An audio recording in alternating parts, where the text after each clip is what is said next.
কালিহাতীতে ৩ দশকের পথচলার উৎসব মজলুমের কণ্ঠের। গৌরাঙ্গ বিশ্বাস, বিশেষ প্রতিনিধি। মৌলানা ভাসানীর আদর্শে প্রতিষ্ঠিত দৈনিক মজলুমের কণ্ঠ সফলভাবে ৩০ বছর অতিক্রম করে ৩১ বছরে পদার্পণ করেছে। এ উপলক্ষে সোমবার ১ সেপ্টেম্বর সকাল ১১টায় কালিহাতী উপজেলা পরিষদ হল রুমে আলোচনা সভা ও কেক কাটা অনুষ্ঠানের আয়োজন করা হয়। অনুষ্ঠানে প্রধান অতিথি ছিলেন কালিহাতী উপজেলা নির্বাহী অফিসার ইউএনও মোহাম্মদ খায়রুল ইসলাম।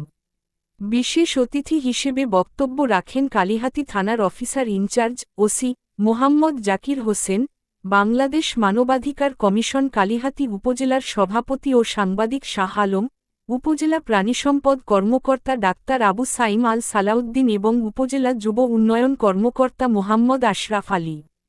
দৈনিক মজলুমের কণ্ঠ এর কালিহাতী উপজেলা প্রতিনিধি সোহেল রানার সঞ্চালনা ও সভাপতিত্বে অনুষ্ঠানে আরও উপস্থিত ছিলেন কালিহাতী প্রেসক্লাবের সাবেক সভাপতি গৌরাঙ্গ বিশ্বাস, সাংবাদিক তারেক আহমেদ, মীর আনোয়ার হোসেন, প্রেসক্লাবের সাধারণ সম্পাদক মোল্লা মুশফিকুর রহমান মিল্টন, আবুল কালাম আজাদ, রাইসুল ইসলাম লিটন, আব্দুস সাত্তার, এম হেলাল বাদশাহ, নুরনবী রবিন, শুভ্র মজুমদার, জাতীয় সাংবাদিক সংস্থার সভাপতি সৈয়দ মোহসিন হাবিব সবুজ, কালবেলা পত্রিকার উপজেলা প্রতিনিধি শাহ আলমসহ স্থানীয় গণমাধ্যম কর্মীরা।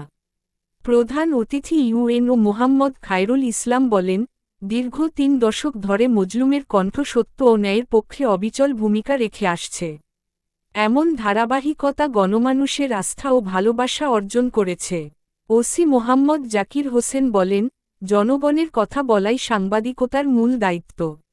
মজলুমের কণ্ঠ সেই কাজ সঠিকভাবেই করে আসছে। মানবাধিকার কমিশনের সভাপতি শাহ আলম বলেন, ভাসানীর আদর্শে অনুপ্রাণিত হয়ে পত্রিকাটি মানুষের অধিকার আদায়ের সংগ্রামে কলম চালাচ্ছে। সাংবাদিক নেতা গৌরাঙ্গ বিশ্বাস বলেন, টাঙ্গাইলের আয়না হিসেবে মজলুমের কণ্ঠ এখন প্রশাসন ও জনগণের কাছে সমানভাবে জনপ্রিয়।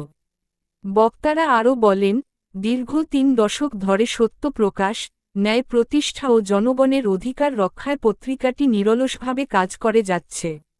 আগামীতেও এটি জনগণের কণ্ঠস্বর হিসেবে কাজ করবে বলে তারা আশাবাদ ব্যক্ত করেন। পরে অতিথি ও সাংবাদিকরা একসঙ্গে প্রতিষ্ঠাবার্ষিকীর কেক কেটে আনন্দ ভাগাভাগি করেন।